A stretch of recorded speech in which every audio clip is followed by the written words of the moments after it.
Praise the Lord. வெளிச்சம்.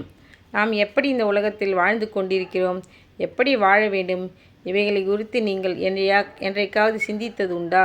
நீங்கள் உலகத்துக்கு வெளிச்சமாக இருக்கிறீர்கள்.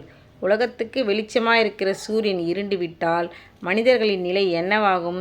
அதைப்போல மற்றவர்களுக்கு மாதிரியாக இருக்க வேண்டிய நீங்கள் இருளடைந்து விட்டால் மற்றவர்களுடைய நிலைமை என்னவாகும்? மனுஷர் உங்கள் நற்கிரியைகளை காண வேண்டும். உங்களுடைய ஜீவியம் ஒரு விளக்கை போன்றதாகவும் மலையின் மேல் இருக்கிற பட்டணத்தை போன்றும் இருக்க வேண்டும். அப்பொழுது பிதாவின் நாமம் மகிமைப்படும். இயேசு சொல்கிறார், நீங்கள் உலகத்துக்கு வெளிச்சமாயிருக்கிறீர்கள். மலையின் மேல் இருக்கிற பட்டணம் மறைந்திருக்க மாட்டாது. விளக்கை கொளுத்தி மரக்காலால் மூடி வைக்காமல் விளக்கு தண்டின் மேல் வைப்பார்கள். அப்போது அது வீட்டிலுள்ள யாவருக்கும் வெளிச்சம் கொடுக்கும். இவ்விதமாய் மனுஷர் உங்கள் நற்கிரியைகளை கண்டு பரலோகத்தில் இருக்கிற உங்கள் பிதாவை மகிமைப்படுத்தும்படி உங்கள் வெளிச்சம் அவர்கள் முன்பாக பிரகாசிக்க கடவது என்றார். மத்தேயு 5 அதிகாரம் 14, 15, 16 வசனம். Thank you Lord.